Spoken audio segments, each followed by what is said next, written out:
경영자 보수의 적정성. 최근 경영자, 특히 등기이사의 보수에 대해 총계적 보수 합계액이 아닌 개별 이사별로 보수 총액이 공시되도록 법제화한다고 한다. 이 제도는 등기이사의 보수가 좀 더 명확하게 공개된다는 점에서 바람직한 면이 있다. 어쨌든 회사에 기여한 경영자에 대해 적정한 대가를 지급하는 것은 절대적으로 필요하다. 다만 어느 정도의 보수가 적정하고 이들에 대한 보수 체계를 어떻게 가지고 갈 것인가는 상당히 어려운 문제다. 이와 관련해 미국의 경영자는 다른 나라에 비해 다소 천문학적인 보수를 받고 있다고 한다. 그 이유는 미국의 이사회는 경영진으로부터 지배당하고 있기 때문이다. 반면 우리나라 기업은 미국 기업과는 달리 경영자의 보수 부분에 대해 이를 효율적으로 지배하는 주주가 있기 때문에 적절한 통제가 가능하다.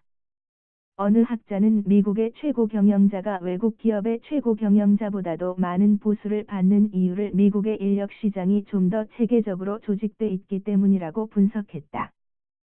즉 이러한 인력 시장은 경쟁에서 이긴 승자에게 높은 보수를 지급하게 되는 토너먼트 형식으로 이루어져 있다는 것이다. 그리고 미국의 최고 경영자는 직장 선택 대안이 좀 더 많다고 한다. 그리고 미국 회사는 적대적 인수합병과 방어 전략 등에서 미국의 최고 경영자의 영향력이 크기 때문이라고 한다. 또 한편으로는 미국 최고 경영자가 높은 보수를 받는 것은 그들이 감당하는 위험이 크기 때문에 그들의 보수는 그들 자신이 감당하는 위험의 양에 좌우된다는 것이다. 그렇지만 경영자에 대한 과도한 보수 체계는 많은 폐해가 있어 이를 규제하려는 움직임이 일고 있다. 통상적으로 경영자의 보수 체계로 대표적인 제도가 스톡옵션이다. 스톡옵션은 회사의 이익과 경영자의 이익을 일치시키는 것으로 바람직하다고 한다. 즉 스톡옵션이 동기부여 면에서 갖는 장점도 있고 세금 절약 측면에서도 도움이 된다고 한다.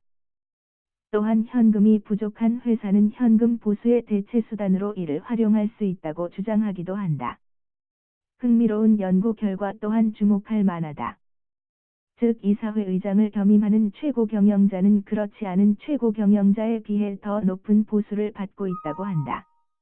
어쨌든 이사회에서의 영향력이 높을수록 높은 보수를 받을 가능성이 큰 것은 사실이다. 따라서 미국 증권거래위원회 SEC는 2006년 경영자 보수에 관한 공시 규정을 개정했다.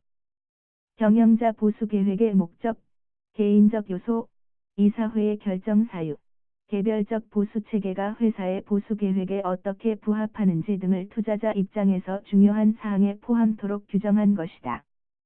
이에 대한 논란이 있으나 경영자 보수에 대한 간접 규제로 바람직하다고 보고 있다.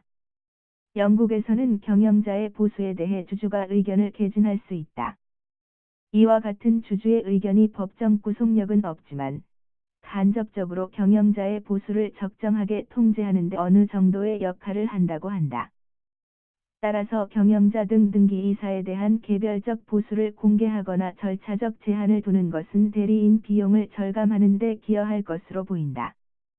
그러므로 경영자의 기여에 따른 적정한 보수 체계가 이루어져 전문 경영인이 좀 더 활성화되고 아울러 기업 경영도 투명해져 장기적으로 기업의 국제 경쟁력 제고의 토대가 되기를 기대해 본다.